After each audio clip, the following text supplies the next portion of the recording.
அன்பார்ந்த சகோதர சகோதரிகளை இன்னைக்கு ஒரு புத்தகத்தை நான் உங்களுக்கு அறிமுகப்படுத்துறேன். நம்முடைய அன்பு சகோதரர் செல்வம் உமரி அவங்க தொகுத்திருக்கக்கூடிய நபிமொழிகள் 100 என்கிற ஒரு புத்தகம் தான். உண்மையிலேயே அனைவரும் வாங்கி பயன்படுத்த வேண்டிய, பலன் பெற வேண்டிய ஒரு புத்தகம் இது. சரிங்களா?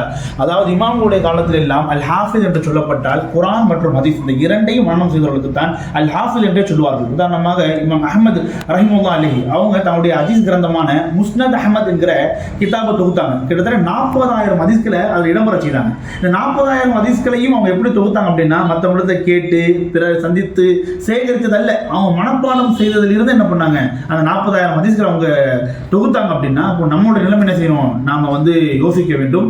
இது ஒரு சிறிய பங்களிப்பாக ஒரு சிறிய, அதாவது 2-3 வார்த்தை உள்ளடக்கிய இந்த ஹதீஸ்களையாவது நம்ம ஒரு மனப்பாடம் செய்ய வேண்டும், நம்முடைய பிள்ளைகள் மனப்பாடம் செய்ய வேண்டும் என்ற அடிப்படையில் இந்த கிதாபை தொகுத்திருக்கிறாரு. உதாரணமாக பாருங்க, லா தசுபுல் ஹும்மா 2 வார்த்தைகளை உள்ளடக்கிற ஹதீஸ் தான். ஆனால் ரொம்ப தெரிய வேண்டிய ஹதீஸ், காய்ச்சலை திட்டாதீர்கள். அப்போ இது போன்ற ஹதீஸ்களை நம்முடைய பிள்ளைகள் மனப்பாடம் செய்வாங்க அப்படின்னா, அரபிலும் மனப்பாடம் பண்ணுறாங்க, அர்த்தத்தையும் தெரிஞ்சுக்கிறாங்க, மார்க்கத்தையும் என்ன செய்கிறாங்க, கற்றுக்கொள்கிறாங்க. இந்த புத்தகத்தில் மொழிபெயர்ப்பில் மீனிங்கில் ஒரு சில தவறுகள் ஏற்பட்டு இருக்கிறது. அது என்ன செஞ்சிருக்காங்க அப்படின்னா, இமாம் அவங்களுடைய கடைசி பக்கத்தில் பண்ணியிருக்காங்க, சுட்டி காண்பித்திருக்கிறாங்க.